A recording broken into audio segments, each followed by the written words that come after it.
оқудың пайдасы неде? Әрине, кітап оқудың пайдасы зор екендігінде сөз жоқ. Жақсы кітап оқу арқылы адамның білім көкжиегі кеңейеді, ішкі жан дүниесі байиды, есте сақтау қабілеті артады. Яғни, көп оқыған адамның жады мықты, тез ойлап, тез қорыта алады.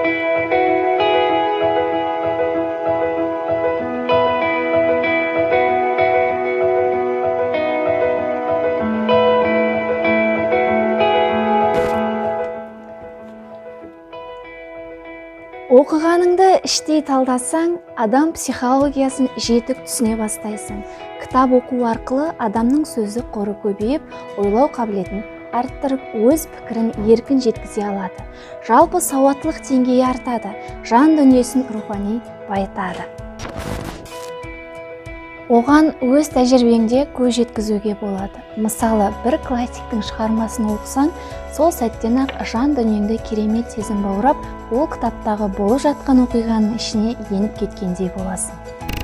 Бұрын екі сөздің басын құрамайтын адам өз ойын жеткізе алатындай дәрежеге жететініне күмән жоқ. Кітап таңғажайып әлем іспеттес.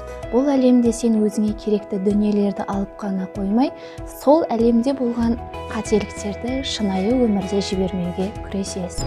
Сондай-ақ оқу логикалық ойлауды дамытады. Көңіл күйің болмаса да, кітап оқу бір сәт жабырқаудан арылтады. Тіпті уақытша болса да уайымыңды босатады. Кітап оқудың тағы бір пайдасы адам ағзасының қартаймауына септігі бар екенін оқымыстылар дәлелдеуде. Ми үшін кітап оқу бұл да денеге жасалған физикалық жаттығу секілді.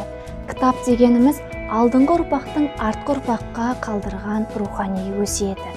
Кітап оқудан тыйылсақ, ой ойлаудан да тыйылар едік деген еді Ғабит Мүсірепов. Кітап таңдап, талғап оқи білу, оны түсіну мен түйсіну, алған әсеріңді өмір қажетіне жарата білу, әрбір адамның білігі мен білімін, пайымы мен парасатын айқындайтын алғы шарттардың бірі.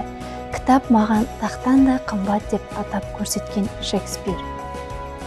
Қазақтың ұлы ақыны Абай Құнанбайұлы өз білімін өз бетімен ізденуінің, кітапты көп оқуының арқасында бірнеше тілді меңгерді. Ал Максим Горький болса, мен өз бойымдағы барлық жақсылығым үшін кітапқа борыштармын деген. Ломоносов та жас шағында оқуға шамасы келмей, әбден есейген кезде оқыған. Сол секілді кітап оқудың еш кеші жоқ.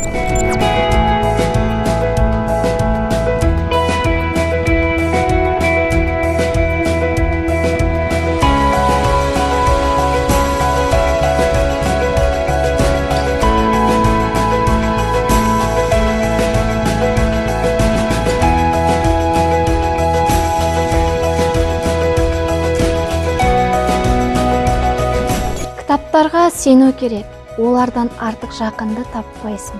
Олар керек кезде үнсіз де қала алады, сөйлей де алады.